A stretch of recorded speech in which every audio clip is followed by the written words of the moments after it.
Greetings from the campus of the two-time state champion Park Center Pirates as we present another edition of high school girls basketball. Tonight, the 2-0 Park Center Pirates will battle another undefeated team in 3A, the Como Park Cougars. Como Park 4-0 and number 9 in Class 3A. Park Center, as we said, 2-0 and number 7 in Class 4A. Greetings again, everyone. I'm Mike Peden alongside Alex Nagel, our Northwest Suburban extraordinaire. Alex, Park Center had a rough start to the season in the sense of stamina. 2 games within 24 hours. Both were victories, but what did we learn about this Park Center team in their opening weekend? Well, for me, Mike, the thing that I noticed in watching their victory over STMA on Saturday at the Breakdown Tip-Off Classic at Hopkins was that how the role players stepped up in that game. I was particularly impressed with Summer Blakemore and Jada Buford. I thought both of those 2 players had very good games and both showed that they can step up to the next level. And those familiar with Park Center, yes, this team will still rely heavily on their junior core. The group of 4, how about Fantastic Four? How does that sound? That sounds pretty accurate, Mike, and they still look as fantastic as ever. Danielle Schaub is running the point guard spot with incredible confidence right now. Mikayla Hayes looks as strong as ever. And, I think despite the bump up to 4A, I think this squad is going to do some big things this year. I think that starting 4 would do a lot better than the recent debacle that was the movie that came out this past summer. But you mentioned Danielle Schaub, Mikayla Hayes returning as a post player. She's dribbled to Florida. And Simonette, Faye Obama Dilly. They're in 4A, but as we've known for years, they played in a 4A conference, so I don't think they're going to notice much of a difference outside of the state tournament. Well, and that's exactly right, Mike. They've had so much experience playing these 4A opponents in the Northwest Suburban Conference that being actually in 4A now, that's not going to faze them at all. Como Park's still in 3A, but they're a much better group than in years past. If you recall, we covered their meeting 2 years ago, and Park Center won in a runaway. That may not be the case this year with Andrayah Adams once again leading the state in scoring, averaging just about 27 a game. Oh, I tell you, she's a fantastic player, Mike, and she's just fun to watch. She has so much ability to do so many things well. She's so quick off the dribble and a great shooter. She can cause so many matchup problems for any opponent, Mike. Park Center head coach Chris Vanderhyde said she is virtually impossible to stop as a scorer.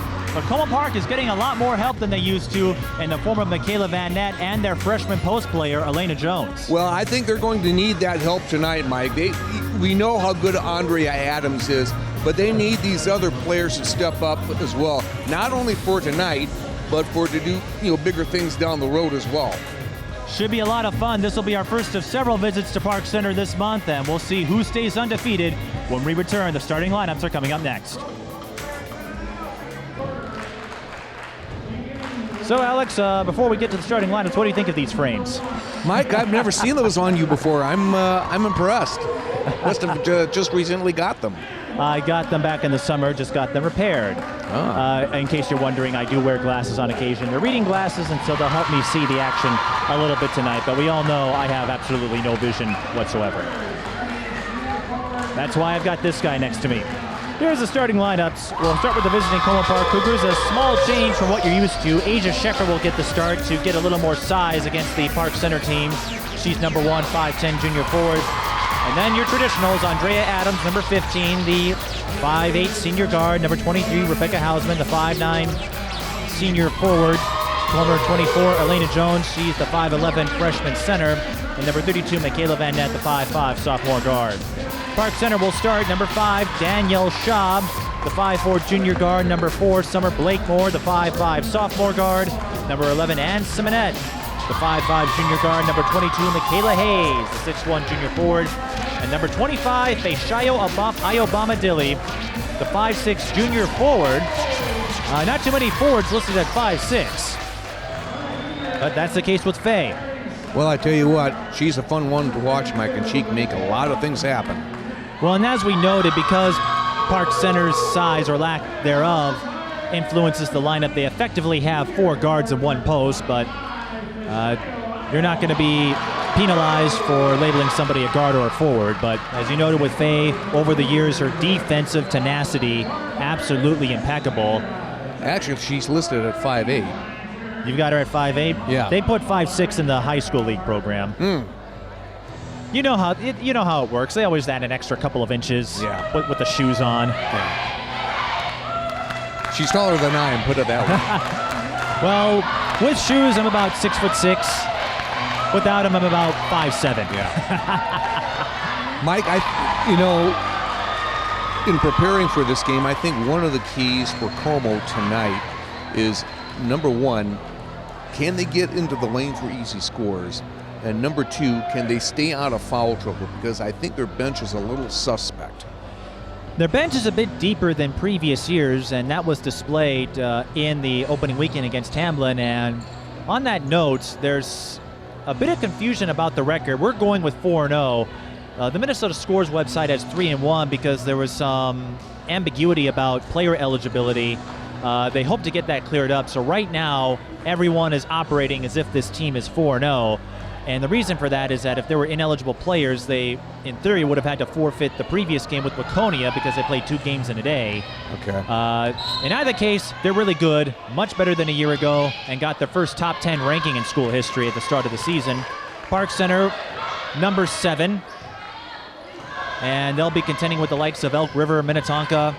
Andrayah Adams with the drive, gets the bounce. Well, that might answer your question in getting to the lane. Yeah. And Andrayah can do that. As we noted in the open, Vanderhyde doesn't believe his team will have too many options of stopping her. Ayobama Dilly from the top of the key, bullseye. And that's the one thing about Ayobama Delhi. She's really been able to expand her game. Just more than athleticism, she's really improved from the shooting front as well.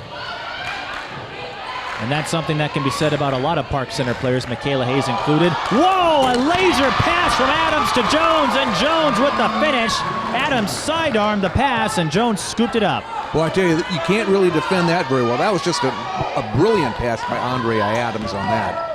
They'll give Adams the assist. Simonette, 3-ball, corner pocket. Simonette, the deadly three-point shooter. She can hit them from anywhere. Well, they gave Ayobama Dilly a 2 on the first basket, so it's 5-4. I thought her foot was behind the line, but what do I know? Hayes with the rebound. Hayes wasn't very active with the boards in the STMA game. I'd say the post players did a very good job of boxing her out in that one. But here she is on the drive, and Jones with a strip. Freshman against junior, and Jones not showing any nerves whatsoever, and Adams was fouled while she was shooting. And as we had expected, or at least as I had expected, head coach Chris Vanderhyde has Faye Ayobama Delhi guarding Andrayah Adams. Now, how long that lasts, we'll have to see. I envy anyone who has that task of guarding Andrayah. Andrayah, we've covered a couple Como games already. Not only can she score, she's also a clutch free throw shooter.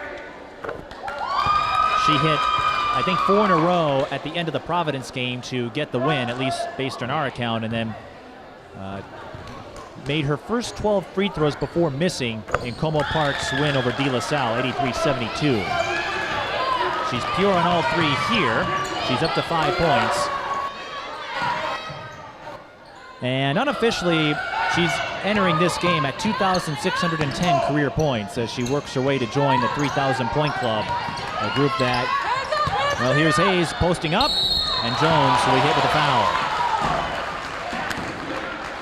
To finish up that last part about Adams, that 3,000-point club group includes Carly Wagner, Taylor Hill, Tia Elbert, Rebecca Dolman, who has 5,000.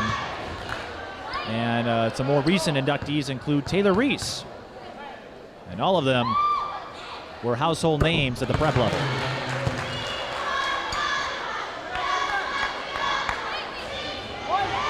Mikayla Hayes, as you know, verbal to Florida. In case you're wondering, her mother is still a Gopher. Well, that hasn't changed. But Hayes went on a visit over the summer and really enjoyed the setup they had down in Gainesville and decided I'm just going to make my decision early and remove all doubt, and Andrayah Adams is not going to get the reverse to fall. And it's going to be a tie-up. Nope, it went off of Park Center. So Como ball. We're tied at 7 with 15:50 to go in the first half. There's Mikayla Van Net. Van Net, that's going to be off the mark. And Summer Blakemore picks it up. Daniel Schaub to Blakemore. She's left alone. Pure. A great job by Summer Blakemore on that one, Mike, getting open. And that is definitely a three-pointer. No question about it. And that range could benefit Park Center in great magnitude as Mikayla Hayes blocks Van Net, especially as they work their way through the 4A playoffs. Well, I'll tell you, just to finish up on my thought on Summer Blakemore, she may be only a sophomore, but she sure isn't shy when it comes to shooting the ball on the perimeter. Well, when you consider Park Center's resume over the last couple of years, I don't think there are any nerves left with this team. Jones follows her miss. Mikayla Hayes got a couple of blocks, but was too aggressive on Shepard and will pick up her first personal. Yeah, she came down with the arm on that one.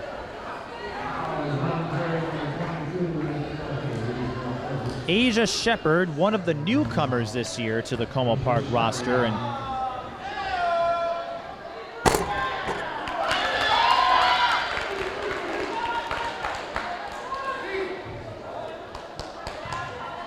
Como Park moving to Section 4A this year.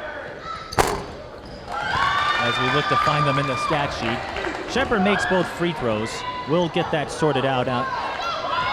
Alex has the trusty breakdown book with.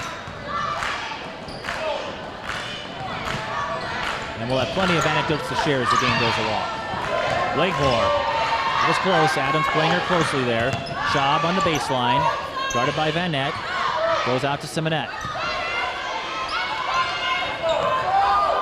These are two teams that like to play fast.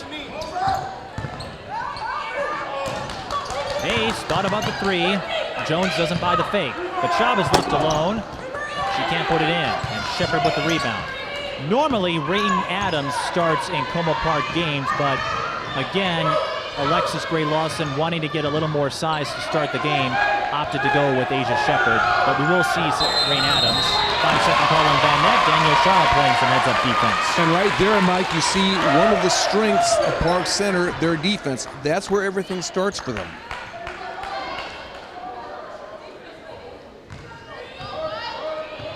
And that's going to be the key as they move along in 4A, as now they have to contend with the likes of Hopkins and Eastview. Shaw with a great drive, and she puts it in. She may not be the biggest player out there on the court, Mike, but she has a lot of heart. Height doesn't necessarily run in the Schaub family, and Hausman with a nice feed from Adams. Height doesn't run in the Schaub family, but they've displayed their talent. Their oldest sister, of course, is supporting games, and Hannah Schaub, a darling from last year's team, is now playing at Valparaiso. Yep. Blakemore to Schaub. Right wing three is strong. And a rebound to Shepard. 12-11 in favor of the Pirates. And that's ruled a deflection, so it will stay with Como Park. Yeah, I think Summer Blakemore got her hand on that. Subs coming in for both teams. We'll get our first look at Rain Adams and Jada Buford in as well. I was going to say Jada Buford. The one thing about Jada Buford, when I watched her play this last Saturday against STMA, not only can she score, but she's the one area that she's really improved in, Mike, is her defense. She's really up her game, and that's very important considering the philosophy of Coach Chris Vanderhyde. One thing I'm wondering, Jada Buford apparently didn't inherit her family's height. She's the youngest of the Buford clan, and they're a pretty tall group. Jada didn't luck out there, and she's going to get hit with a foul. And she's not happy about it. I can say that Jada looked up to her big sister Kiara for several years, as Kiara won 2 state titles at St. Paul Central, and now she's coaching. And Andrayah Adams off the inbound pass, scores the basket, and has a chance for 3.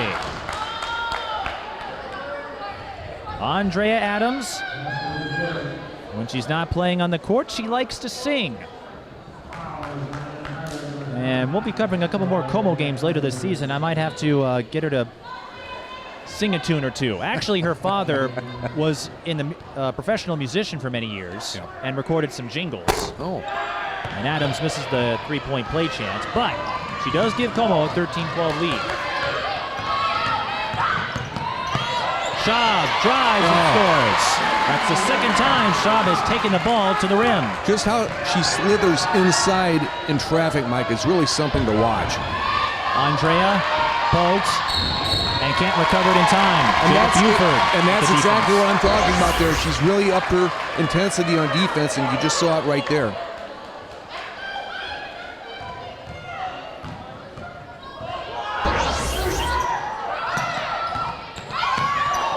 Schaub recovers in time and can't put it in.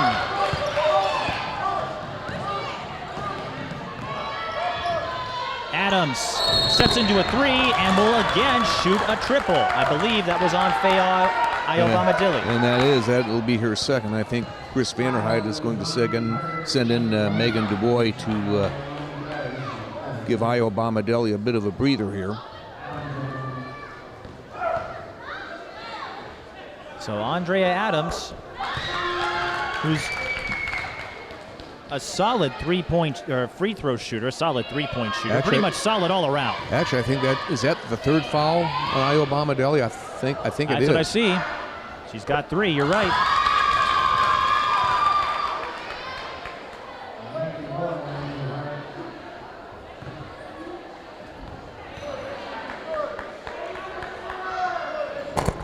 And Andrayah again hits all three.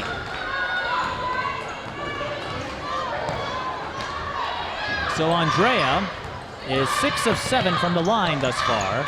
Buford, now she's going to pull a little pump fake and she traveled. Took one extra step, making that move. You can live with it though. And that comes with time. Well, even her big sister, we're still getting the pages down in the breakdown book. Even her big sister probably got hit with a few travels over her career. Here's Rain Adams. That was a tough drive, but Jones picks it up and draws the foul on number 32, Asia Michael. Now, Michael had a very good game against STMA on Saturday. Mike did some good things on both sides of the ball. Jones to the line. Jones has had some big performances in the early part of the season. Had a big role in Providence before fouling out, and she scored an and one in De La Salle. That pretty much was the dagger, and she and the rest of Como Park's team pitched in the second half to help Como Park pull away for an 83-72 win. That was a very close game. It was tied at halftime, and there were 4 technical fouls officially. I don't know if you had a chance to watch that game, but it was very intense. Simonette for 3. Bullseye. And Como's got to find a way to get somebody on Simonette out there in three-point land, Mike. They can't let her roaming around out there. We have a stoppage in play from the officials. Something was up with the scoreboard. Oh, I see. It's the net on here on the basket. Thanks to Simonette. I didn't know Ann was so vicious and so punishing to the nets out here. Well, she's pretty accurate. She can make that cotton sing. She's hit a couple of trays already. And that's been her strength throughout her varsity career, the three-point shooting. Now they're trying to figure out who to inbound, and it will be Rebecca Hausman with the honors. And I think we're drawing attention up here. We tend to do that. Still, my favorite memory from last year was the Minnehaha South game and Gracia Gilreath's mother. Oh yeah, that was pretty unforgettable. Well, anytime I'm calling a game with you, there are some unforgettable moments, usually at my expense. So, Andrayah Adams, we noted she likes to sing. Another thing about her, she really admires how much her underclassmen teammates have grown over the years, and especially with their maturity, because as you probably have heard if you watch my games, and it sounded like you did in your research, They were surprised that John Robinson left for the boys team. They were hoping he'd stick around for one more year because he and Adams' family are mutual friends. Yep. But John decided to jump ship. Rain Adams missing the elbow J. I should say switch. He still very much is supportive of the family, and we've got a foul. That's on Jada. It'll be her second. And Park Center is in the penalty. So for the final 11:44 of the half, Como Park's going to get free throws, and Summer Blakemore is going to give Jada Buford a rest. And I bring up this transition from Robinson to Alexis Gray Lawson. It's still early in the season, and you have to acknowledge the foundation that John Robinson has built, but I think with the new system in place for Como Park, some of the new players who've come in, as Michael gets the front, or Shepard gets the front end, I would argue this Como Park team has a much higher ceiling than a year ago. Yeah. Because a couple of these wins that we know for a fact are wins came against teams that throttled them a year ago. They had that emotional win over De La Salle, a team that ran them over in last year's series. Cooper was another team that upset them a year ago. Mikayla Hayes posts up and can't get by Jones. Hausman almost lost control, recovers, and goes to Adams. And she's going to draw the foul on Blakemore. That will be her first personal. And it's going to send Adams to the line for a 1-and-1. So to finish up that point, they beat Cooper, a team that upset them a year ago and led by Jada Buford's older sister, Kiara. Adams missing the front end, so an empty possession for the Cougars. And there's still a long way to go. Park Center throwing it away. Pass a little too high there for DuBois on that. And Andrayah Adams, she may never come back. She's headed off into the abyss. Just bounced into that corner. And Van Net's going to sub in. Hausman will sub out. Well, we still have a lot of games to go. The wins that Como has registered already are very encouraging. Now, they're going to have a tough assignment, especially against the likes of Orono and Marshall. We saw Orono on Thursday. Yep. But you have to like Como Park's chances of getting out of their section this year. Schaub with the steal. She finds Blakemore in transition. She can't score, but she'll go to the line. The foul is on Van Net. And that's what Park Center does best, getting the turnover and getting it into transition.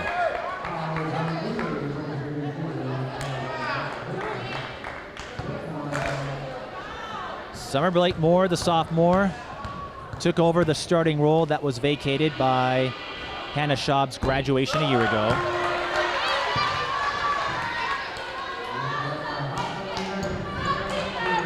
And we've noted this before.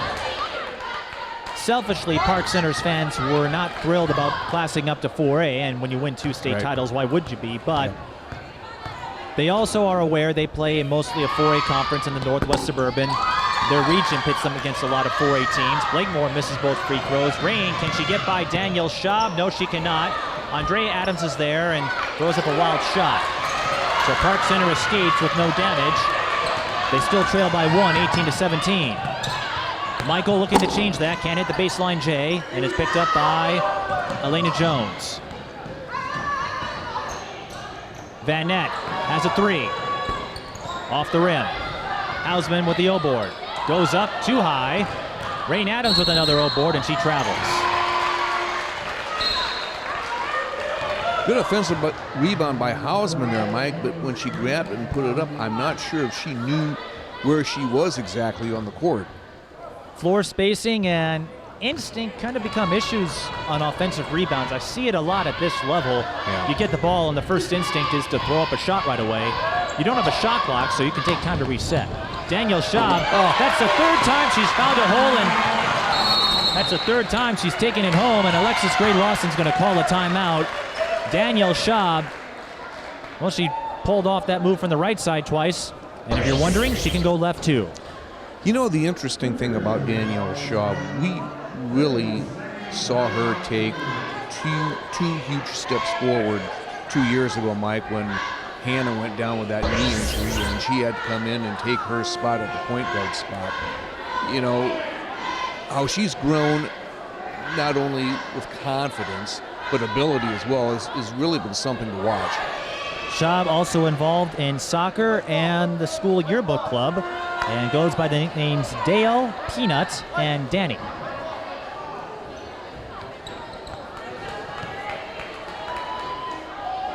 What was your nickname in school?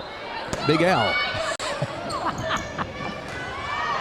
And the inbound pass was tipped, so Como Park turns it over out of the timeout. Gray Lawson's not going to be pleased, and Blakemore, the three is in and out. Mikayla Hayes with the rebound and the putback. And the Pirates build their lead to 3.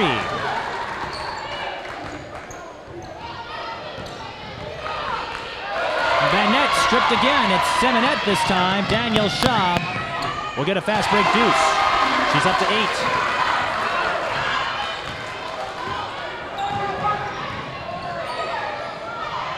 Megan Dubois on the floor for the Pirates, wearing number 21, and that's going to be a foul on Hausman. Como's got to settle down here, Mike. They're getting a little bit out of control. No need to push the panic button just yet. And consistency is a point of emphasis for Alexis Gray Lawson.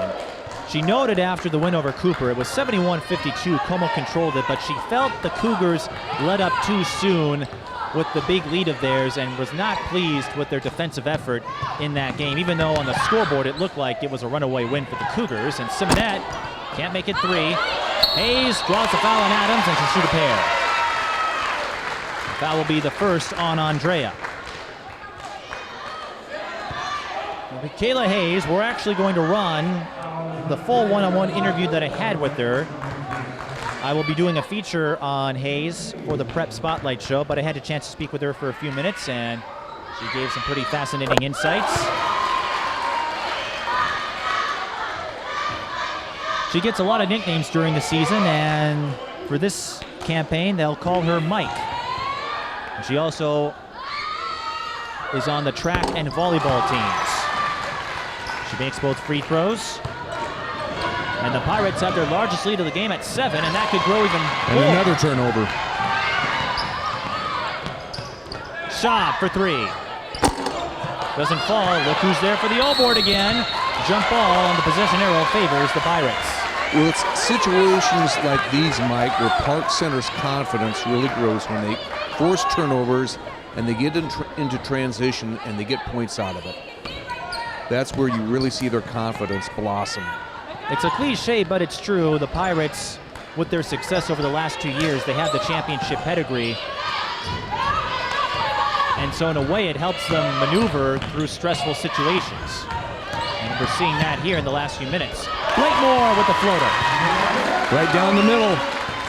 She's up to 5, and the Pirates build their lead to 9, their largest. Jones can't get by Hayes.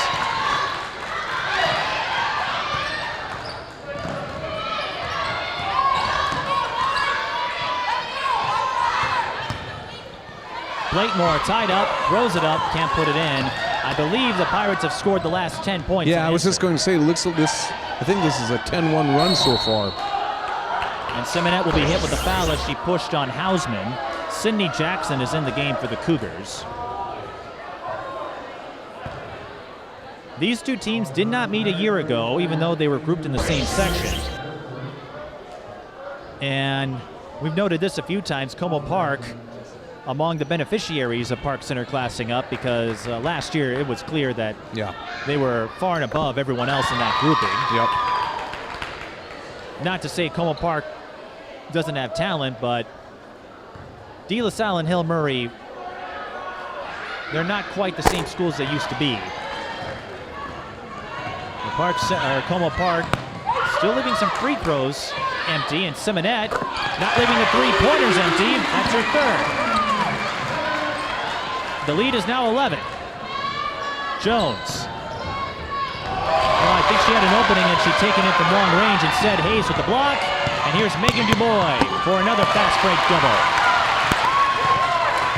Just like that, 32-19, Mark, or Mike. The run is now 15-1, I believe. Yes, 15-2, I think.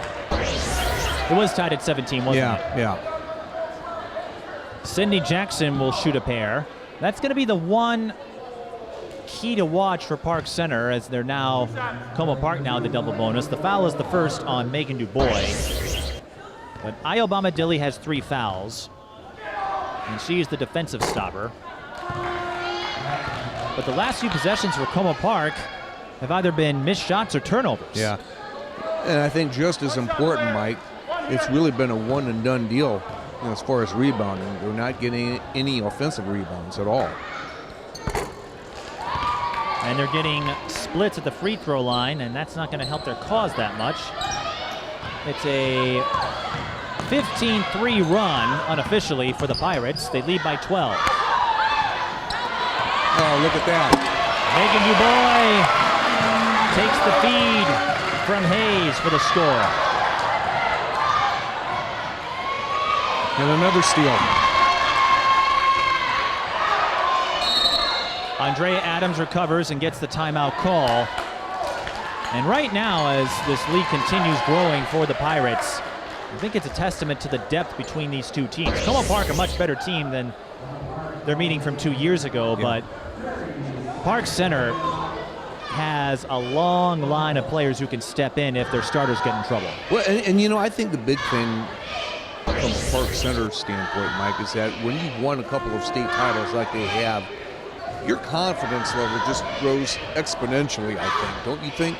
Because you have that knowledge inside, that confidence that even in the toughest of situations, you can rebound and do what needs to be done to get the job done. And I think they're showing that right now, especially when they got into some foul trouble here early on. And it's not just the roster, as we've noted before. Among their coaching staff, you have Chris Vanderhyde, who before the Park Center job was an assistant for the Bethel men's team. Here's Adams for 3, and that's short. And then he led a Humboldt team to a St. Paul City Conference title, their only conference title in school history. And Dana Jobert Hayes was a head coach herself at Como Park, double dribble on Blakemore. Stepped down so she could spend more time with her daughters, who were much younger back then. And now, well, she coaches one of them. And the other one is becoming a world-class scientist. I'm referring to Jaden, who is also one of the managers for the Pirates, and she likes to wear her father's old letter jacket. That's interesting. I had to correct myself, otherwise Darren would not be happy with me. She likes to wear her father's letter jacket. Darren, a graduate from St. Paul Central, 1985. Adams on the drive, comes up short. And Hayes with the rebound. And that's one difference I'm noticing between this game and STM8. Mikayla Hayes getting a lot more rebounds. Yeah. And Ann Simonette getting a lot of open looks in three-point range. She can't put that one down, but Como Park still oblivious to her distance ability. Michael throws up a wild shot. Jones can't put it in, and, well, maybe Shepard. I keep getting Michael and Shepard mixed up because they have the same first name. But well, that was it in. That sequence there, Mike, was one of the few instances we've seen here in the latter part of this first half where Como actually got more than one opportunity there on the offensive boards. Perhaps Jones and Shepard were working on their backboard passes. And Shaw draws the push foul on Andrayah. And that's going to be her first.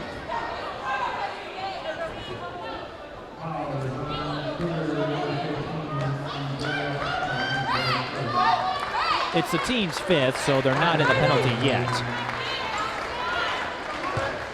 Well, Ayobama Deli, Jada Buford, and Asia Michael now back in the game for the Pirates. Jada Buford comes up strong, and Adams rips down the rebound. And Park Center's run came with Ayobama Deli on the bench. And what does Adams do? She cuts to the rim and scores. Well, Ayobama Deli knows that she's got to be careful with those 3 fouls now, Mike. And Andrayah is going to do everything she can to keep this team in contention. She has back-to-back 30-point games, and she had a lot of 30-point games last year when she led the state in scoring. And Rain Adams will pick up her first personal foul, and that is Como's last to give.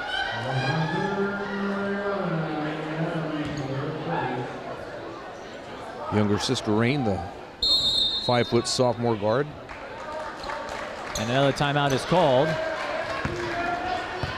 by Park Center. 34-24, Mike. 10 points, but still not an insurmountable margin to overcome if you're Como.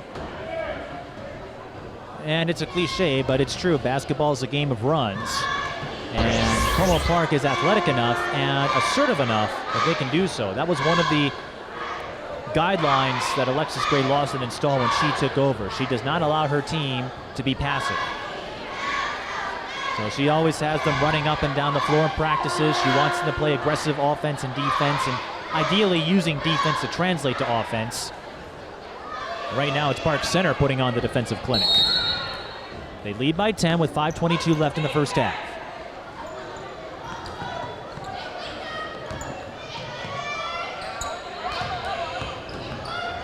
Fay inside the line is short. Last touch by Michael. Io Bombadelli, a bit of a streaky shooter, Mike. You never know what you're going to get from her on the offensive end. Her defense has been her biggest asset over the years. And against Marshall in the 2 state tournament meetings, that was very evident. Andrayah Adams with a finger roll. So Adams with back-to-back drives. They produce back-to-back buckets. And Jada Buford for 3. That's strong. But Ann Semenette corrals the high carom. Jones with the tip, and Shepard with the steal. And Como has a chance to trim this deficit even further. Adams will take it. Sees a lane, attacks, and draws the foul late. I think that's going to go on Jada Buford. And so I think that would be her second. That would be her third. No, it goes to Michael, but it's still 2 free throws for Andrayah Adams.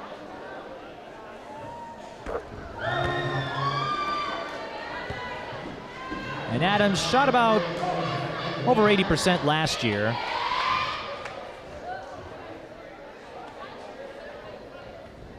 She's missed 2 tonight, but most of the time she's going to put it in the hoop. As you know, going to St. John's University. She makes both here. And unofficially, I've got her at 8 of 10 from the free throw line. Como Park, they trail by as much as 12, I believe. Now it's down to 6. Buford is stripped by Rain Adams. Rain Adams threw a phantom elbow.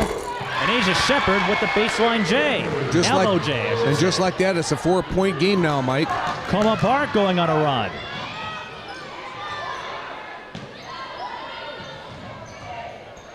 Buford, top of the key. Still hasn't found her shot. Hayes can't get the putback, and Como Park can make this a 1-possession game. Adams to the rim and in. Well, how about this? And a foul away from the ball on Rain Adams. And because Como's in the penalty, it will be a 1-and-1. Well, during this run, Mike, the Cougars have done a much better job of taking care of the ball, not committing those silly turnovers that led to easy Park Center points. And you also have to credit Andrayah's ability to traverse the lane. Yeah. She scored on 3 drives in this Como Park run as Danielle Schaub goes to the line and had a couple of free throws for good measure. I almost have to think that if Como can somehow get this into a half-court game, it would be to their advantage. Would you not agree? I'm not so sure because both teams can play in transition. They're very athletic. So I don't know if Como wants to make it a half-court game, but it helps when you're not turning the ball over. Yeah. And that's the first step. You don't turn the ball over, you don't give your opponent the runouts. Well, that's a dead ball turnover in the case of Asia Shepard, but there's another example. If you do turn it over, a dead ball give up is much easier to absorb than a live ball turnover. Yeah.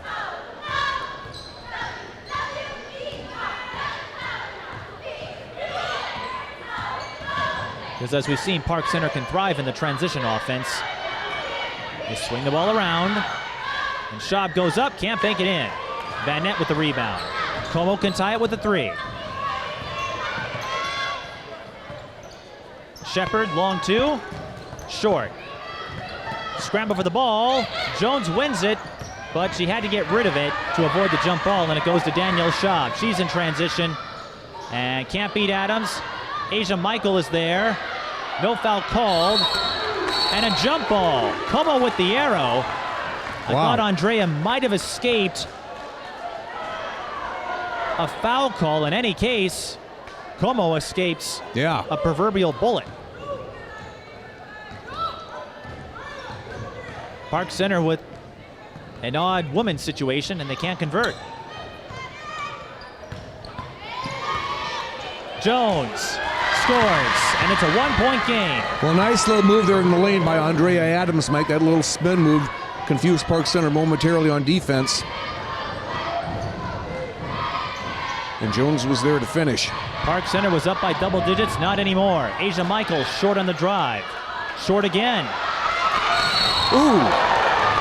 Foul on Van Nat. Got a little too aggressive. Yeah. In grabbing for the ball, and it's going to be free throws. Now, who was this foul on? That's what I want to see. Or did they call it against Park Center?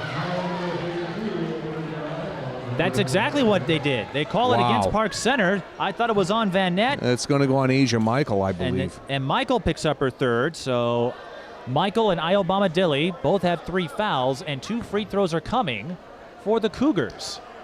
And you sense, Mike, that head coach Chris Vanderhyde may have to dig a little bit deeper into his bench than he would probably like. Now, it looked like Van Nat had to sub out, so Hausman will shoot the free throws. Hausman, but she doesn't play basketball, also takes part in volleyball and softball. And Van Nat's taken somewhat of a beating at the start of the year. In the Providence game, she hit the scores table, and that left her with a nasty laceration on her elbow. I saw pictures, and unfortunately I can't unsee them, but it was not pretty. Como Park ties it, though. And Van Nat got stitched up and then entered the game, finished out the game against Providence. So we're tied at 35 after Park Center went up by 13 points, if I recall.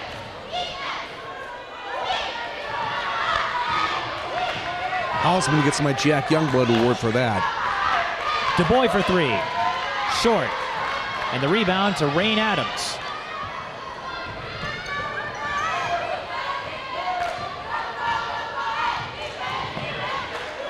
Andrayah's got a great stutter step. Hausman didn't like her lane. Adams with a step back. That's going to be short. Ball will be staying with the Cougars. Cougars showing some good patience on offense here, Mike.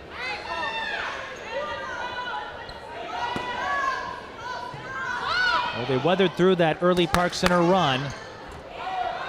Jones was double teamed, didn't have much of a lane there. DuBois kicks out to Schaub. She'll take the 3. Bullseye. Her first tray of the night. And the Pirates assume the lead, and Rain throws it too high. Blakemore. Oh, that would have been huge. And players colliding. Megan DuBois called for the tripping foul. Wow. Megan DuBois absolutely stunned. Yes. Not only is Alex a great tennis player and basketball analyst, he's also effective at finishing my sentences. But it's 2 free throws nonetheless for Rain Adams, who has yet to score. And still has yet to score.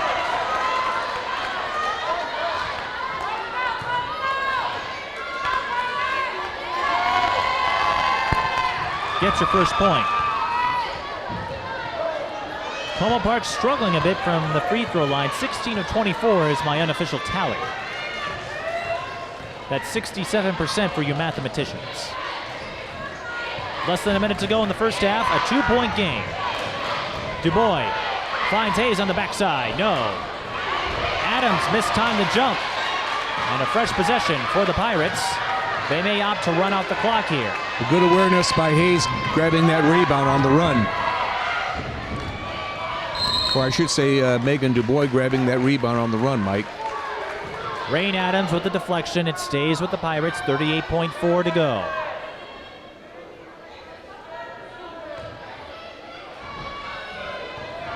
This will definitely not be a repeat of 2 years ago.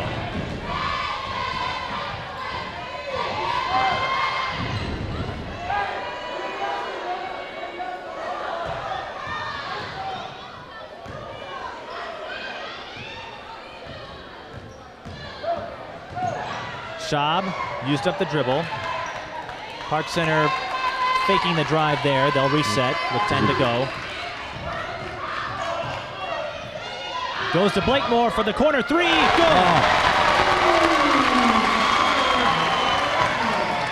Adams from half court, short, and Park Center had a 13-point lead, lost it, and recover enough to get a 5-point lead heading in intermission, 41-36 over the Como Park Cougars. Well, still, Mike, I think when you look at everything that's happened here in this first half, if you're St. Paul Como, I think you got to feel a lot better than what you did about 10 or so minutes ago when you were down by double digits. They recovered well. They did some good things, got some other people involved besides Andrayah Adams, and they got to within one possession, down 5. I'd be smiling right now if I was St. Paul Como Park, considering everything. And 6 players have scored for the Pirates in the first half. So we'll take our break, and we'll take you to my one-on-one interview with Florida-bound Mikayla Hayes, the junior center for the Park Center Pirates, and we'll come back with first half stats and analysis. This is high school girls basketball. Park Center leads 41-36. Well, my first question that I ask of a lot of players is, what got you into the sport? What was your first moment that you remember with basketball? I've been watching my mom coach since I was little, so I think I've just been watching basketball ever since I was a little kid, so I think I just wanted to play. And then when I got the chance, I just loved it when I first started playing it. When did you first start playing? Second grade, I started playing in-house. In-house, so like with your folks, or? Yeah, my dad was my coach, then we had like our own team, and then in 4th grade, I started traveling. Maybe how much of an influence, like with because of your parental background, how much do you think that played a role or influencing you to being part of the next generation? Well, my parents been able to help me with my game a lot, and I can come home and ask them because they know the game really well. So whenever I'm struggling with something, they're able to help me out and make me become a better player. And what is it like now having your mother as one of the, as an assistant coach? So she's there on the bench. What is that dynamic like? Having her as a coach and a mom is pretty cool because I get to come home and then we get to have our basketball conversation. She gets to help me out at home and at the school. And she knows how I play already, so when we're on the court and I'm struggling, she knows what to tell me to make me do better. And how would you say you've developed over the years? Because you started really young and you've been kind of building your way up. So how do you think you got to this point where you're a highly touted player? I think I started out mostly as a post player, but as I kept going down the years, I've definitely expanded my game out to the perimeter, which I think has helped my team a lot. And playing with the same girls since traveling, I think has helped me become a better player because we all know each other on the court, so it helps all of us. I guess throughout the years, what would you say has been the most challenging part about the sport? Maybe any moments where you were, maybe you struggled or just something that really tested your resolve?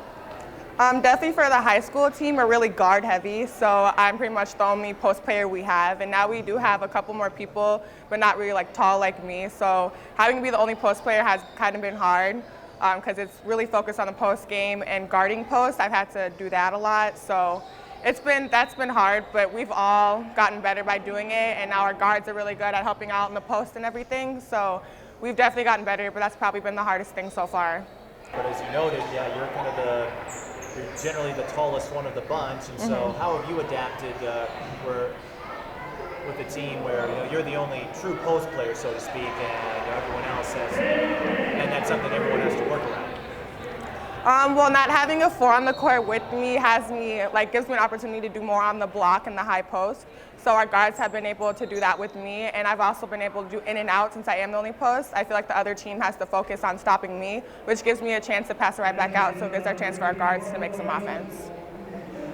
Well, I think our first year where we won state, we definitely took a big turn. We got our new coach, and we played DSL going to sections. That was a big deal. And I think once we won that sections game, we kind of set a bar for us, and we just want to keep meeting our standards and doing the best we can do. And so, does that change at all in 4A, or just what's the approach now? Because not to say 3A was easy, but 4A has a lot of the perennials like Hopkins and Minnetonka in the mix. I think 4A definitely has more competition, but that's even better for us. And we played 4A during our conference last year, so it's not that much of a difference just until we get into sections. But with all the practicing that we're doing, I think we'll be prepared for it. You're talking about just kind of playing akin to your mother. I mean, how has she handled all of this? Because she's talked with me a few times, and she said it's kind of like having a mini me on the court out there, and just. How does that work?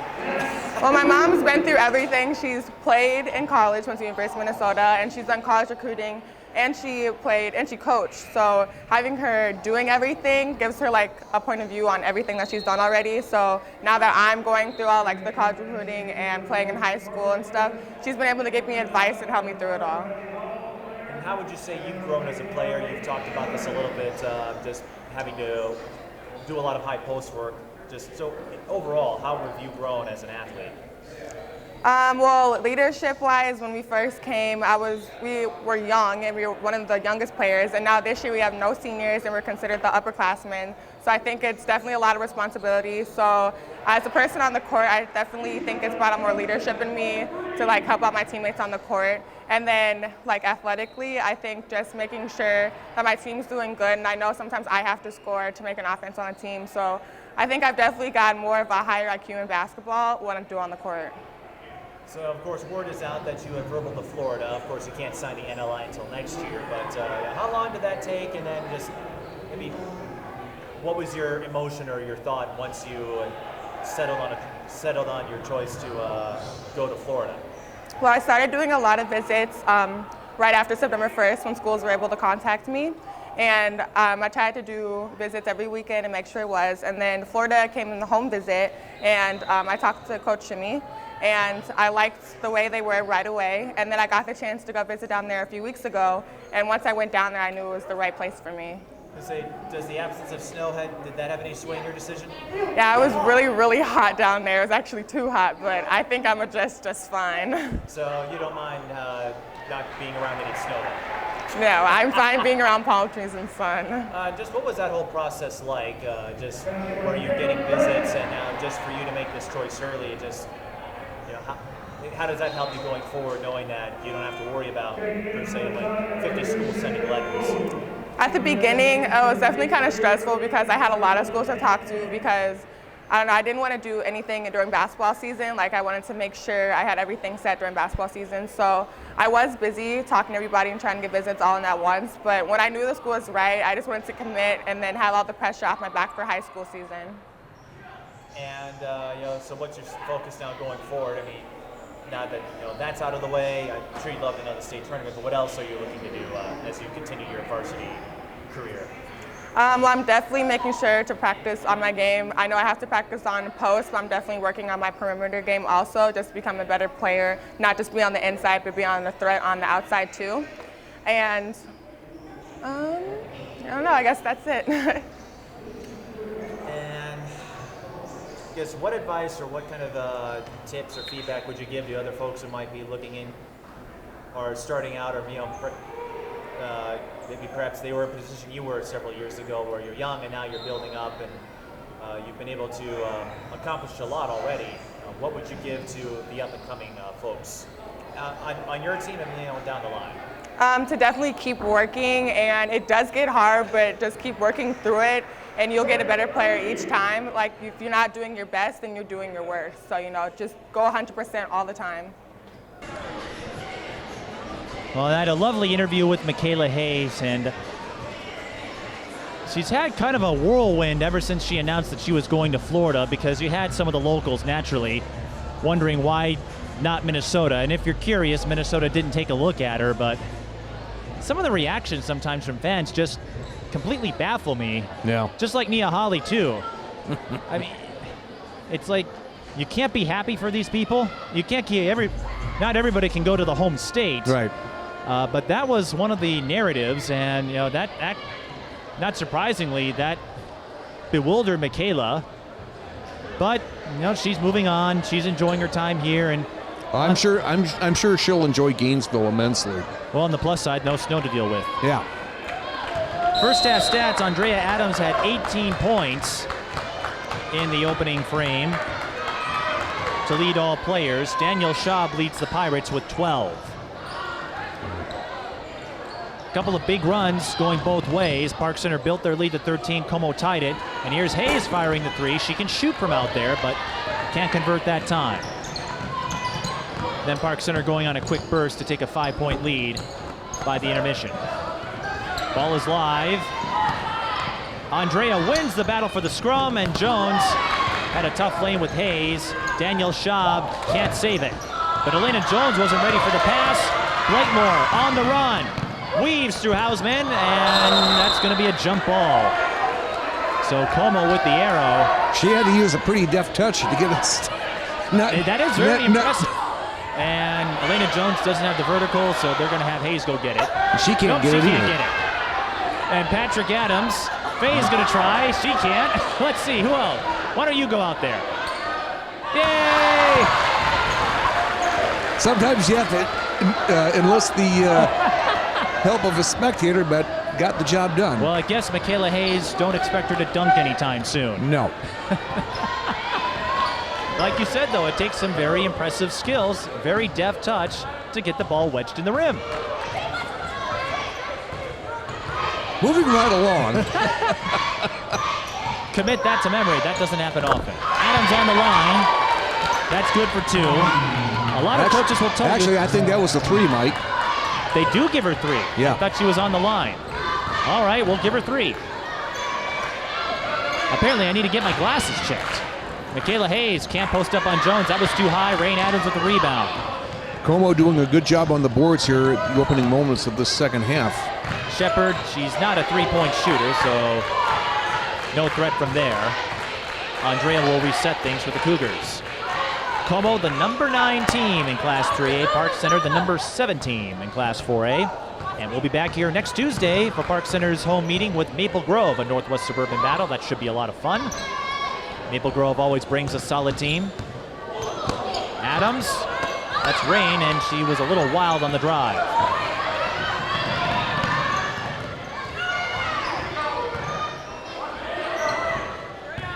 Schaub on the bounce pass to Mikayla Hayes, and she gets the layup.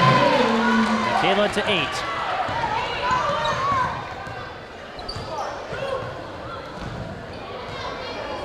And as you'll see next week when we put out the Prep Spotlight story, Hayes has a great rapport with Daniel Schaub and Simonette and the junior class altogether. They've known each other for years. Rain Adams can't find a lane, can't find a passing option, and she'll just continue with her patience here. And I don't know if that was the best decision. Daniel Schaub to Faye Ayobama-Dilley for the fast break layup. Doing what Park Center does best, getting easy transition baskets off of turnovers, and that was a bad decision. As we noted in the first half, the live ball turnovers are a specialty for the Pirates. Foul away from the ball, I think. No, that's a timeout. Timeout. Okay. Alexis Gray-Lawson is fuming as her Como Park Cougars look confused to start the second half. So they lead by 7, the Park Center Pirates do, and what would you say these 2 state championships have done for the school? Because up until that point, they had never been to state, and we all know about how they ran up against De La Salle and lost in sections for all those years. Yep.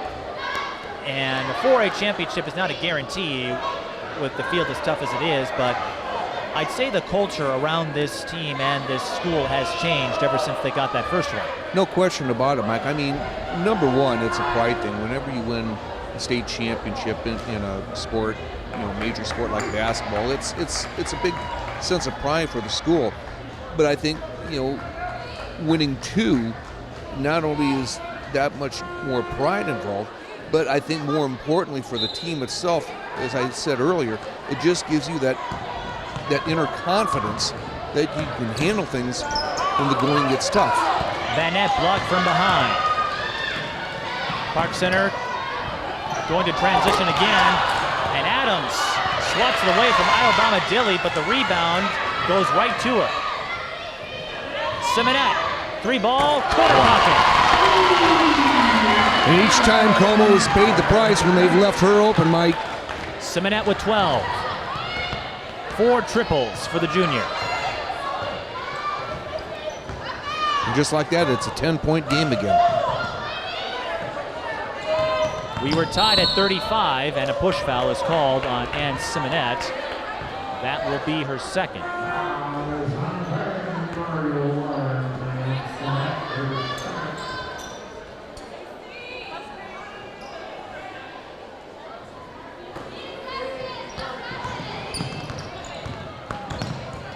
And it looks like Van Nett took a shot to the jaw. I see some bandaging there. Draws the foul and will shoot 2. Yeah, I see that. So a stitched elbow, a bandaged jaw.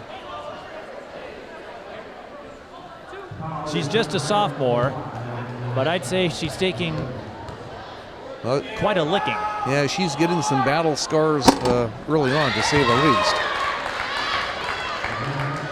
Van Nett, nicknamed Boo Boo by her father, and that term has stuck with her throughout her schooling. She makes both free throws, and it's an 8-point margin, 48-40. Schaub kicks out. Faye sees an open lane and comes up short. Van Nett with the rebound, goes to Hausman, gets by Alabama Dilly. Great hesitation move by Hausman, allowing Faye to jump by, and that produces an open layup. And just like we saw in the first half, Como responding with resilience.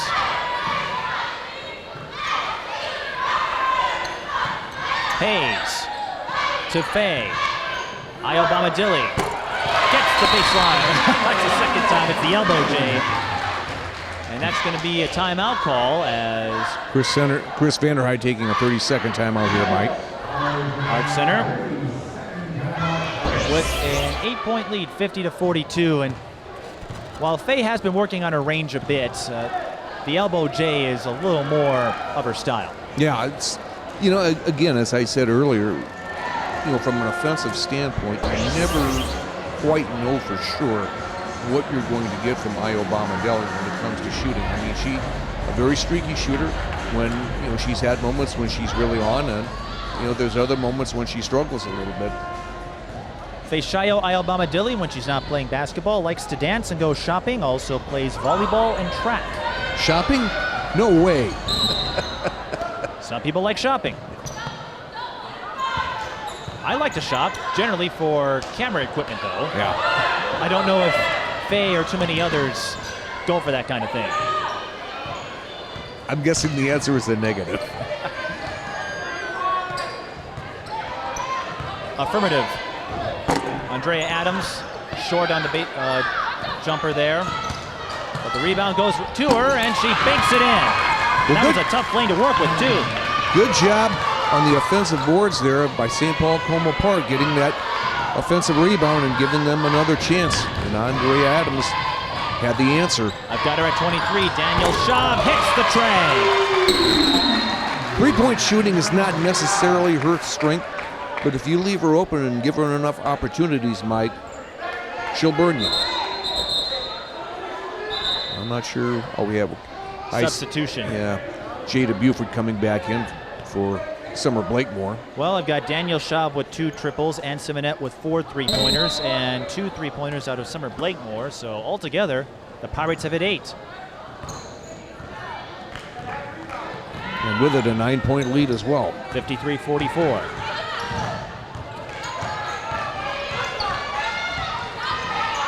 Van Nett, double. Bounces over to Jones, and she comes up short. And Hayes eventually scoops the rebound, and she's fouled from behind.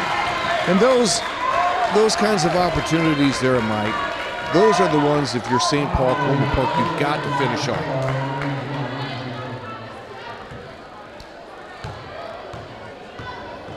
Jada Buford with a rough first half. Looking to get things going. Still looking for her first basket. She is getting a lot more playing time, though, this year. And Chris Vanderhyde said she's a much better player, and there's another live ball turnover. Rain is really struggling bringing the ball up court, but Iobama Dilly can't get the layup. Van Nett bounces over to Shepard, and she misses. Another one of those missed opportunities for the Cougars.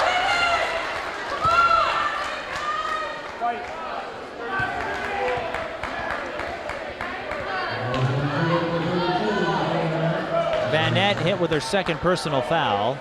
Yeah, and especially, Mike, when you're in this 9-10 point range, those are the kinds of, again, you want to capitalize on those because, you know, if things get to be double digits, you're going to look back on those opportunities and you can only wonder.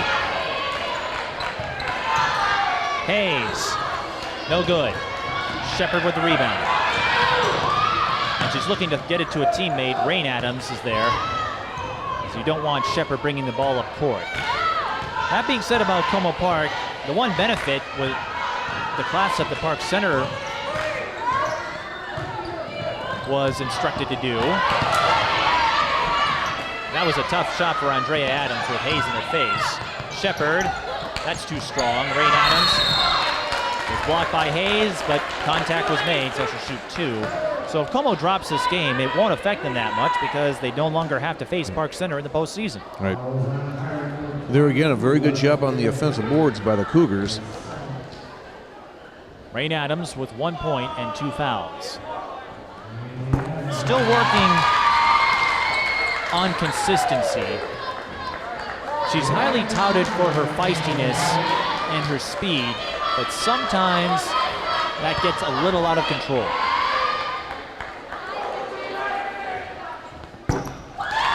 But she makes both free throws here, and it's a 7-point game.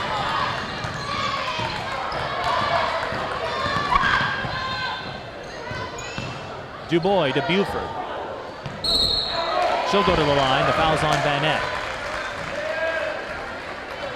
Jada Buford, as we noted, the youngest of the Buford siblings. Kiara won 2 state titles at St. Paul Central before going to Minnesota for college. And Jada is also a singer. She performed the national anthem at a Gophers game during Kiara's senior year and really looked up to her big sister as Kiara won the state titles. And sometimes it overwhelmed her a bit, but when you're young and you see your big sister winning titles, you want to kind of the inferiority complex. Yes, the inferiority complex can set in, and she's gotten a lot better about that as she has gotten older. Adams, turnaround, swish. Tough shot by Adams, but she converts. I've got her at 25.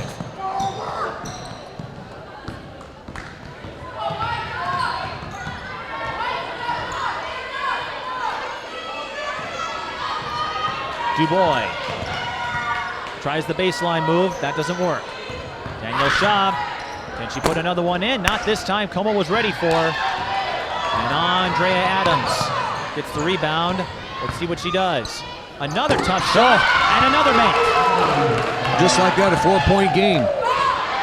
Every time Park Center strings out the lead, Como Park reels them in. Jada Buford's pass is deflected and will eventually go to the Cougars. And stolen away. Well, Andrayah was in a tough spot, drew the double. Buford going to Michael for the score. You can't really fault Andrayah for that. She caught the ball, but she was in a very treacherous position. Yep. But this is still a close game, 56-50 with 9:35 to go. Adams, doubled again, draws the foul. I think that's going to go on Megan Dubois.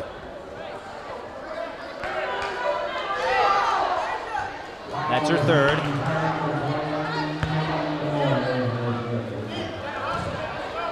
And Andrayah Adams, we've talked about her a lot in the opening part of the season.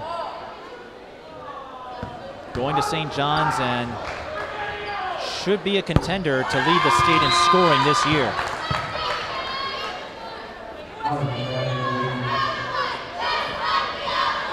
Here we go, players. One shot, one here.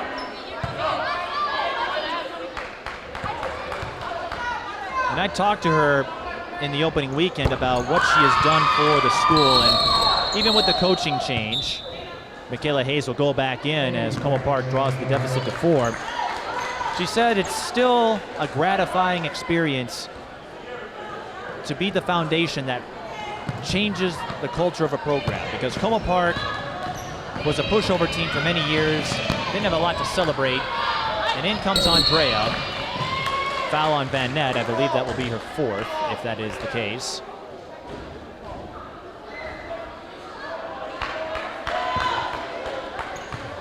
No, it looks like They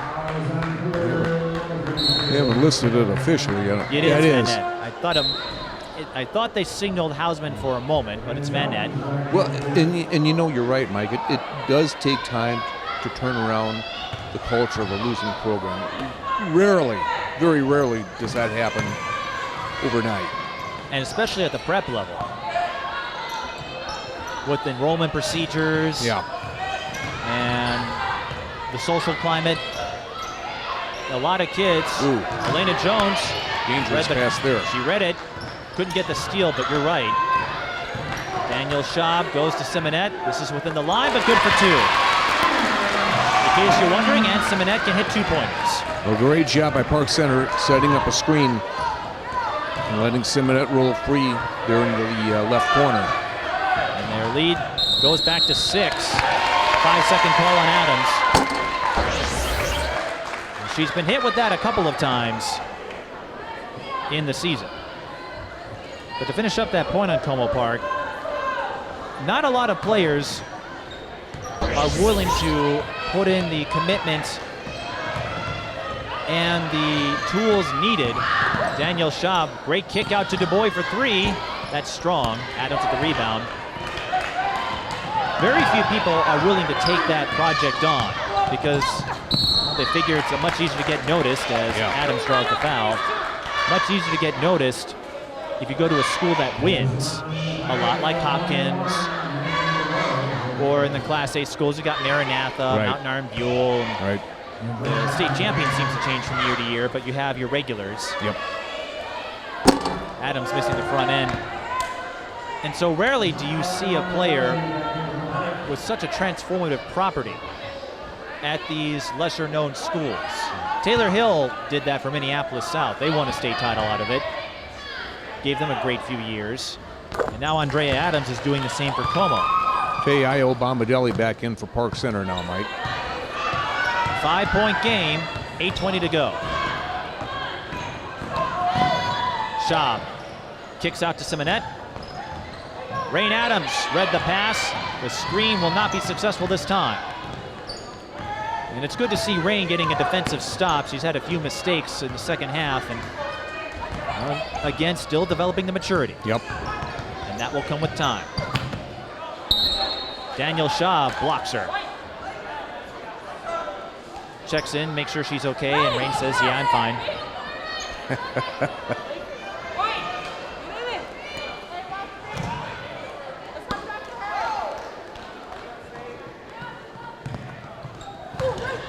A little bit of a bump. Andrayah for 3, short. And the rebound to Asia Michael. Schaub on the drive, no! But everyone crowded the front. Faye can't put on a 17-footer. And once again, Como overloading the front of the rim. And Park Center's gonna get it on the possession arrow.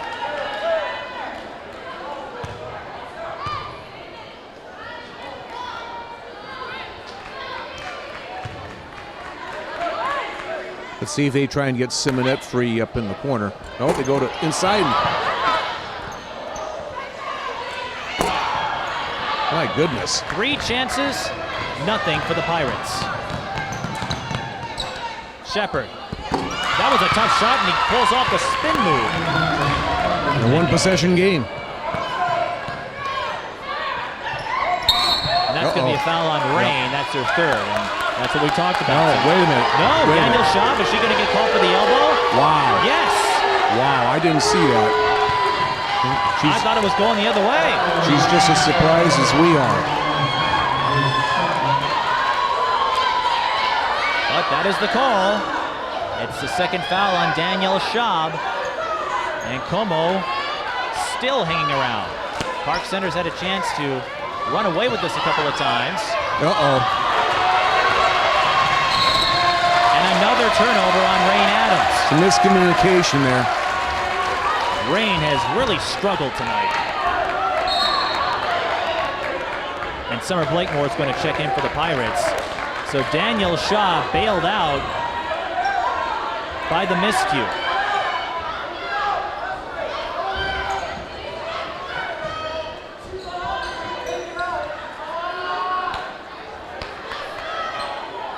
And although Schaub incurs no damage from the elbow, that was Park Center's last foul to give.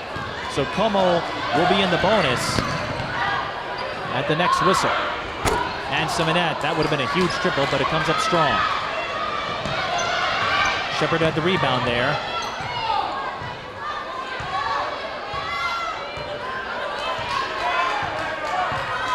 And let's see what Como decides to do. Rain Adams, she's been walking into a lot of those double teams.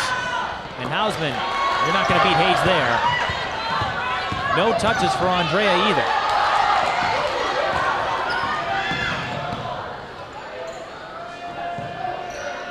Blakemore, entry pass to Hayes, draws coverage, and works her way past Jones for the layup. Well, it seemed like the world was guarding Mikayla Hayes there for a moment. She spun out of trouble, got a kiss off the glass, and 2 points. Well, in that case, the world was not enough.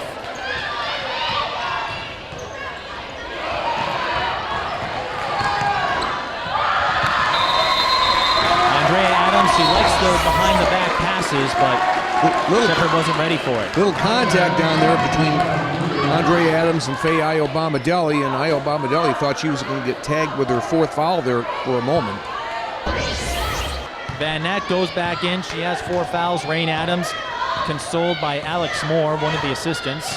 Moore, a standout at St. Paul Johnson a decade ago. Iobamadeli can't handle the entry pass.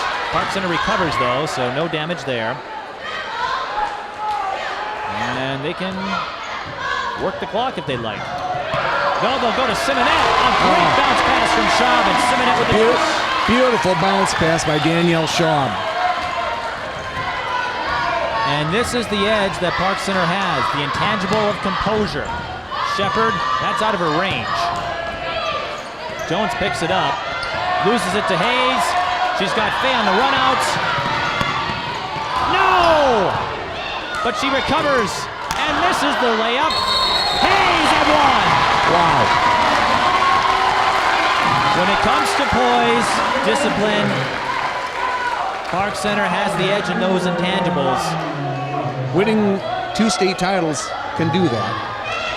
And not just winning those titles, but that core we've talked about, the group of 2017 recruits. Yep. Hayes, Iobamadeli, Simonette, and Danielle Schaub. They played together. They played against each other for many years. They have the instinct that Como Park is looking to attain. Andrayah can't go by Hayes. Battle for the ball. It will go to Como. 5:03 left.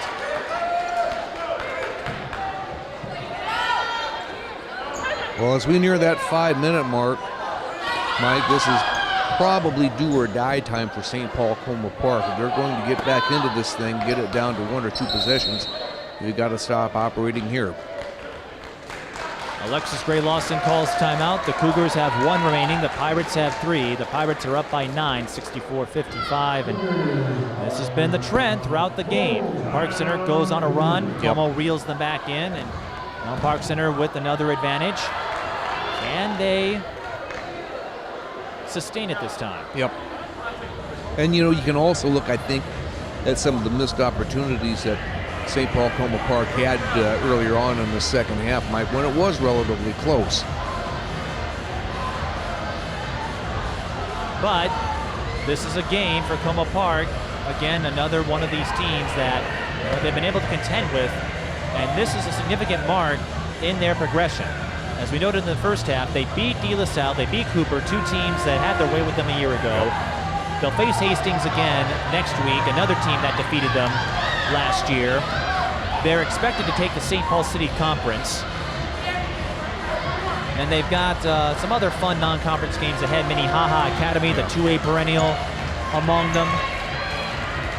They face Bloomington Kennedy, who was ranked in the preseason polls, but have yet to win a game.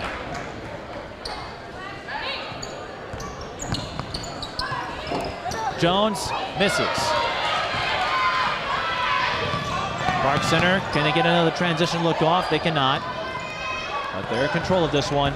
Here's Hayes. Beats Jones again to the rim.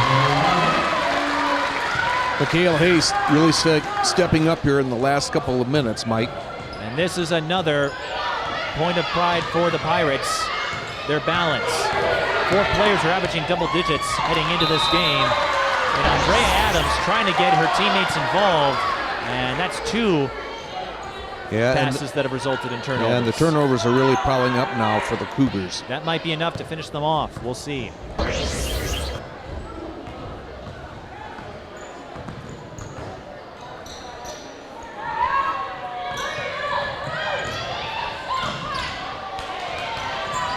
pass was deflected and stolen by Shepard. But Como needs points, and they need them quickly. Hausman with the layup, getting the feed from Adams. Hausman up to 8. And you have to imagine Andrayah will need some touches or some looks of her own if Como wants to come back. Well, it's going. I would say with Traveling violation on Hayes. Just under 4 minutes left here, Mike. It's usually when you gamble, it's either early on or late, and it is late with under 4 minutes left now. So you're going to have to start rolling the dice here for your St. Paul Como Park. Both teams looking to stay undefeated. Como at 4-0, Park Center at 2-0, and Iobama Dilly with their patented steal. And Van Nett fouls out. That gives you an idea of how incredibly quick Faye Iobama Dilly really is, Mike. She came out of nowhere to snare that steal. She dashed the other way, and Van Nett had no chance of stopping that one. If you aren't aware of Iobama Dilly's agility, you have not been watching prep basketball the last couple of years. Remember, she had the game-clinching steal in triple overtime 2 years ago against Marshall, and didn't quite have that moment last year, but didn't need to. But she still came up big on the defensive end. This is the free throw, but I still think about that game a lot, Mike. I would imagine. 3:28 to go, and Park Center up by 11.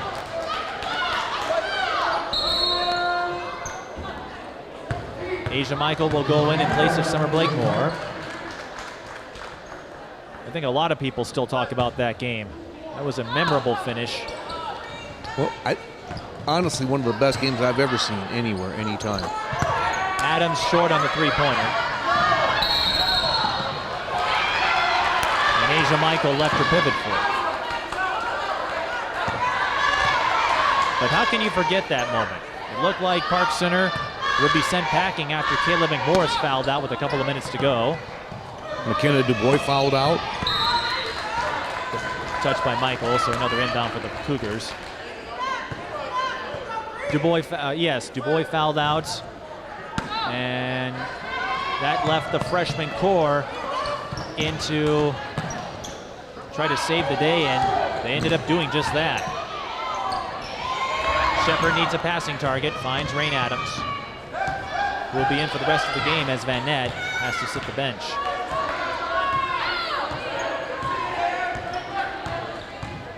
Another barometer game for the Cougars. Arguably, this is one of the tougher non-conference matchups they get. Andrayah Adams fouled by Iobama Dilly. Now, I don't know if she was behind the line or not, Mike. It's still 2 free throws, and you stop the clock. She was awfully close, I know that. It looked like it was in front of the line.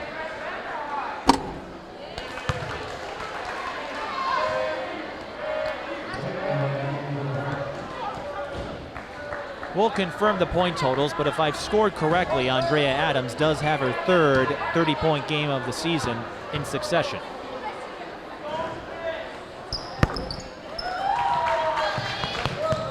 It's a 9-point game with just under 3 to play. Como out of fouls to give, so we'll see if they play foul and chase. Park Center hasn't had many trips, and Chris Vanderhyde will call timeout. He had 3 remaining. 2:44 to go, and Park Center with a 9-point lead, so not quite ready to call it a win just yet. But I think it's clear they're going to be one of the front runners in the 4A bracket. Now the section they're in, I believe they were moved to 5 in the 4A grouping. Right. And that has Osseo and I believe Maple Grove as well. And Osseo and Maple Grove throughout the years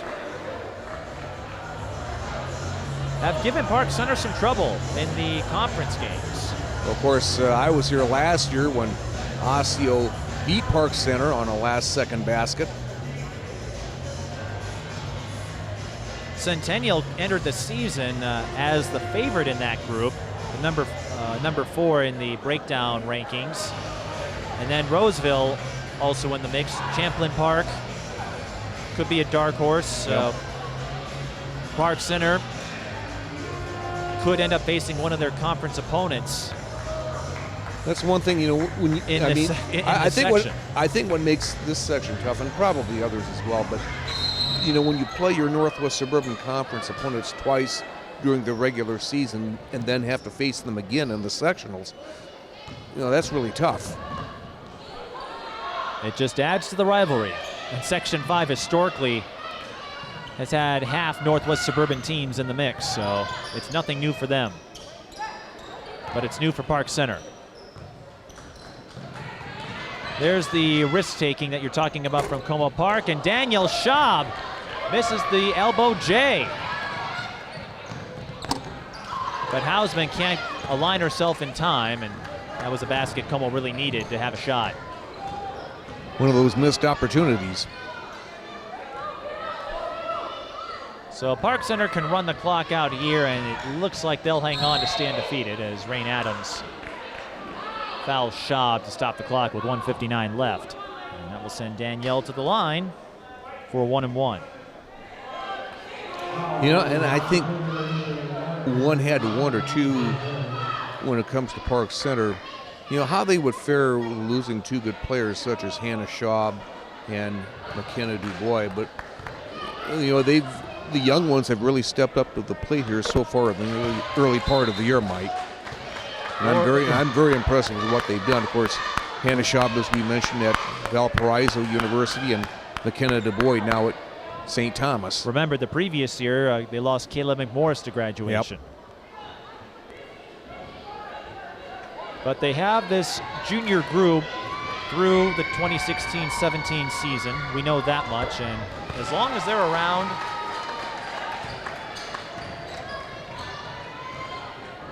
Park Center figures to be in the hunt for at least a couple more years.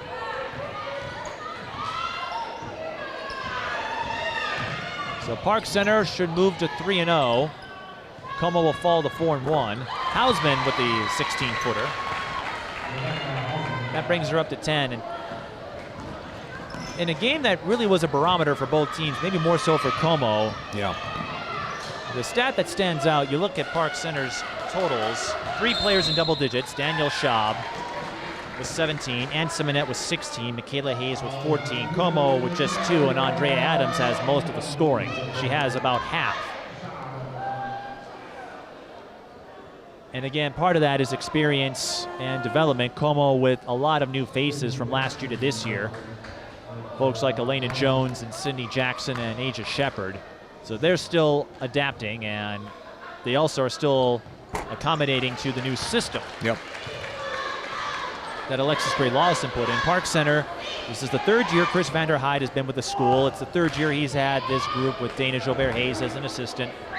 And that core to build around, that makes a difference. Well, there's continuity there. Well, Andrayah Adams with an encore. And that's one thing that's going to be fun to watch as the season progresses, how far Andrayah Adams can go. She's had 3 straight 30-point games this season. It's a 7-point game, and Como reluctant to foul here.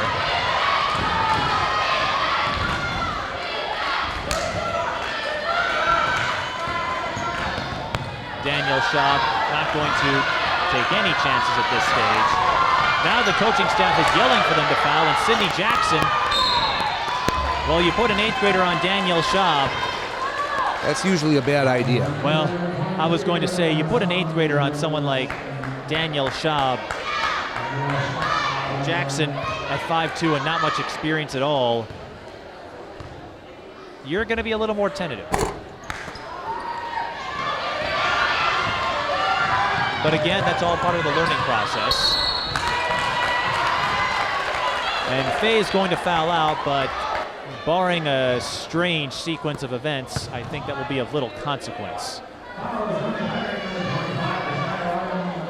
But one thing's for sure, we're going to see Park Center, as we said, next Tuesday, and then December 30th on the second day of their invitational when they play Minnetonka. And how about this for an oddity in the schedule? They will face Minnetonka twice here.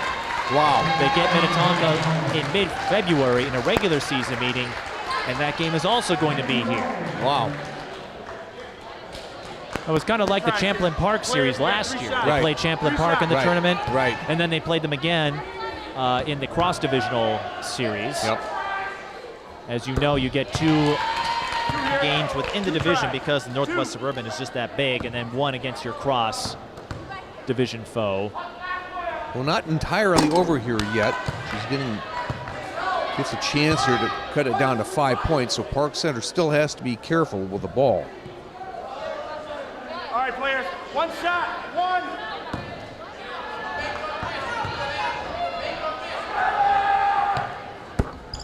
And even if Como Park does come up short, this is a solid benchmark for them in the development project, because this is a team that ran them over 2 years ago, completely overmatched.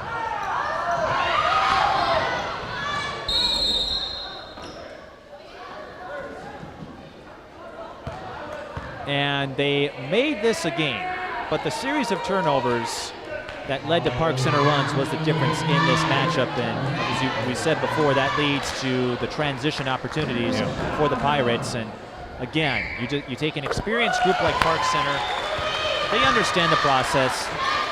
They have the know-how to weather through adversity. Como Park is still figuring that out. And Rain Adams and Mikayla Van Nett were almost nowhere to be seen. Rain Adams got hit with a lot of turnovers tonight. And that should about do it. I think it was a done deal. I've seen too many weird things happen. I think it was a done deal to begin with, and Como Park, again, just not fouling right away. That's another example of something they'll work on as they move forward. It's going to be a full timeout. We're watching this Park Center team.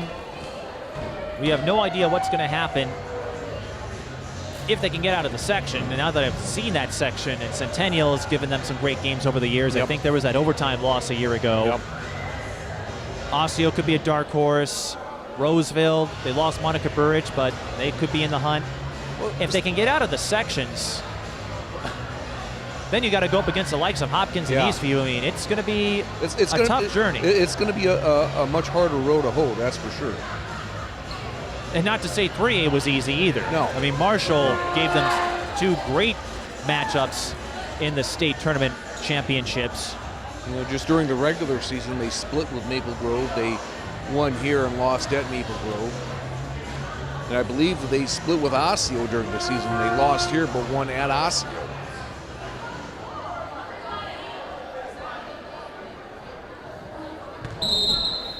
And the Pirates had to grind out 2 wins against Rogers and St. Michael Albertville to start this season. And they started a week later than some of these other teams, Como Park included. Andrayah Adams. Good. Are you kidding me? That was from, like, That was I think- Steph Curry-like. That was a Steph Curry triple. But it won't matter because time is going to run out. So Andrayah Adams, I've got her at 40 unofficially. We'll confirm the numbers. Well, that but was Park quite a- Center with a 73-69 win. They'll stay undefeated. quite an exclamation point from Andrayah Adams to end this game, Mike. And again, I think when your head coach, Alexis Gray-Lawson, you're going to look back at this game and look at some of the missed opportunities that you had, particularly early on in the second half when it was still close and they had chances and they simply couldn't convert. That being said, they did hold their own against a perennial team in Park Center, and that can only give them more confidence as they move ahead. And for the Pirates, balance and that transition attack, I'd say they're both on point 3 games in the season. Definitely so. We'll try to get a word with the players here for a post-game interview, and we'll wrap things up here from Brooklyn Park. Park Center wins 73-69.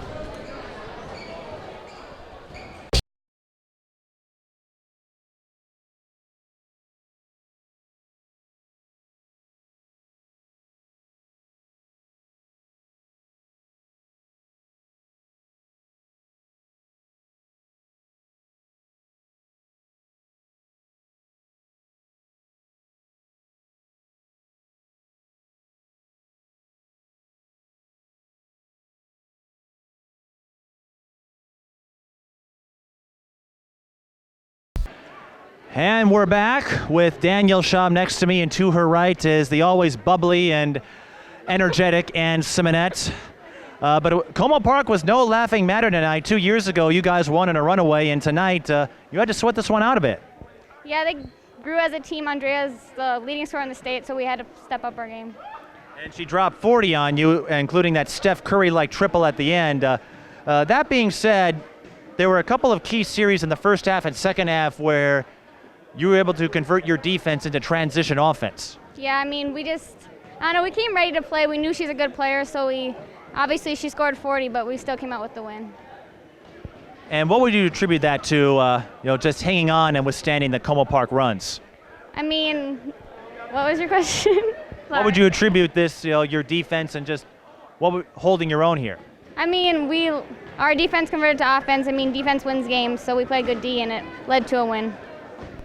You've had a tough 3 games to start the season, Rogers, STMA, and now Como. What have you learned at that point, and what do you look to build on as you continue the season? Every team's good that we're going to play this year. We're in the 4A now, so we have to come ready to play every game. Well, Ann certainly came ready to play. She hit 4 triples to start things off. So that corner 3 of yours is still on point. As I see there, are they going to try a switch here? And you two hooked up for some great passes as well. So tell me, where is the chemistry at this point of the year? Well, between me and Danielle, we've been playing together our whole life. So, I mean, we know how to play together, and we just have that chemistry. So, yeah, we just know how to read each other. So you two have been playing since you were infants? Pretty much, yeah. So before you grew teeth, you were picking up on the bounce pass, the skip, and all of that? Okay, not that soon, but Not that long. So not that long. But I think that was very much evident in this game. And over the weekend, you noted how most of you guys have played with or against each other for a long time, and I think that was a huge difference in grinding out a win tonight. yeah, for sure. Just because not just Danielle and I, but all 4 of us juniors have been playing together, and we just know how each other plays, and we can read each other on the court and make good plays off it. And then balance is another big part of that. 3 players in double digits, and coming in you had 4. So how have you guys managed to maintain that ability to spread the wealth, even with the graduation of such players like Kayla McMorris and Danielle's older sister, Hannah? Yeah. Well, we're just an unselfish team in general, so it's just nice to have Mikayla down low, but always can kick it out because we have shooters, people who can drive. We have it all around that we can just score off of everything. And for the two of you, all year we've been talking about classing up to 4A, and then you're coming off back-to-back state titles. So how does that factor into expectations, pressure, and how do you make sure what you did in the past doesn't interfere with the present? I mean, the state championships are in the past. We're working for another one, but we just have to play in the moment and not play in the past. What about you, Ann? Well, Coach just always talks about how practices and games, it's all a process, and we're just leading up to the state tournament. That's the final thing. And I imagine that's still a goal of yours even in 4A, but as you continue this season, what are you excited about as you continue this schedule where you'll get to play a lot of conference games with potential seeding implications? Yeah, I mean, the teams we play all have at least maybe one D1 player, so it's going to get us ready for the sections and state. You have any thoughts, Ann? Yeah, just what she said, and the teams we play are really good, and just got to get us ready for 4A. You two really are hooked up, linked as one here. And before we wrap things up, anyone you want to say hi to that will watch this game? My parents and my sisters. I know your oldest one was watching. What about you, Ann? I'll say hi to my aunt and uncle, Beth and Jeff. And Ann elicits another laugh here, and I'd say after this game, and you probably deserve a laugh or two, and I know a lot of fun as you continue this season, and it's great to see that no matter how many graduations, this core stays together and continues this run of excellence from the Brooklyn Park area. Yep. Yeah, thank you. Well, congratulations. We'll see if you can stay undefeated when we come back here next week for Maple Grove. Thank you. Thank you. That was Ann Simonette and Daniel Schaub from Park Center. And I'm here with Andrayah Adams of Como Park. Andrayah, coming up a little bit short tonight, but your first 40-point game of the season. And overall, this was a barometer coming in on how far this team has developed. And after a tough, gritty game like this, where would you say your team has progressed thus far? I say we still weren't playing at our best, and if we were, I believe we would have won that game. So we progressed a lot since last year, and it's just got to get better, though. And even 2 years ago, the last time you faced this team, it was a much different story. It went to running time, and Pirates ran you over. This time, it was closer, and had it not been for, I think, maybe a stretch in the first and second half where Park Center went on some runs, maybe the outcome is different. Yeah, we definitely have to be better on defense and rebounding and just making sure we're getting through our studs. After that, we can beat any team, I believe. We've gotten that much better. There was no reason we should have lost this game. How tough is Park Center's defense that leads to that patented transition offense of theirs? They just get it out quick. If they create a turnover, the ball's up the floor in less than 2 seconds. And it's really hard because not everybody's back. Everybody's normally going in. So that's just where we have to be disciplined enough, not turn the ball over, have 2 people back at every time. We do that. That's an easier game for us. Well, and it sounds like, too, even though you came out with a loss here to end the undefeated start to your season, a lot of takeaways, and it seems like there's a lot of growing this team can do as you move forward. Yeah, we have a higher level that we can play at, I believe. I know our coaches believe, and we just got to put 2 and 2 together and just get it done. And how does a loss like this maybe help you put 2 and 2 together as you continue? Because you've got Kennedy coming up soon. You've got Hastings, a team that beat you next week. So you'll have a few more opportunities to continue gauging that barometer of yours. We just have to get back in the lab and just work on all our flaws. And hopefully it'll be a different outcome, Hastings and Kennedy. How long have you been working on that deep three? Is that something we're going to see more of as the season goes along? I actually shoot a lot in practice just before shooting from deep spots, so I'm just because, I have the time to. It's not something like I. Are you trying to outdo Steph Curry here? No, I don't think I can outdo him just yet. Got a few years. Anyone you want to say hi to? I know we've talked to you about this a couple of times. Is there anyone that maybe you've missed the first 2 times you want to get in a shout out to? Nah, just same family, teammates, that's it. Well, this was a tough game. A lot of maybe growing pains in this one, but we'll see if this translates into more consistent and maybe some more wins down the road. Yeah, hopefully, yeah. Well, this was Andrayah Adams, and we'll see her again as the season moves along. But for right now, we'll wrap things up here from Brooklyn Park. I'm Mike Peden, and for all our crew, we thank you for watching.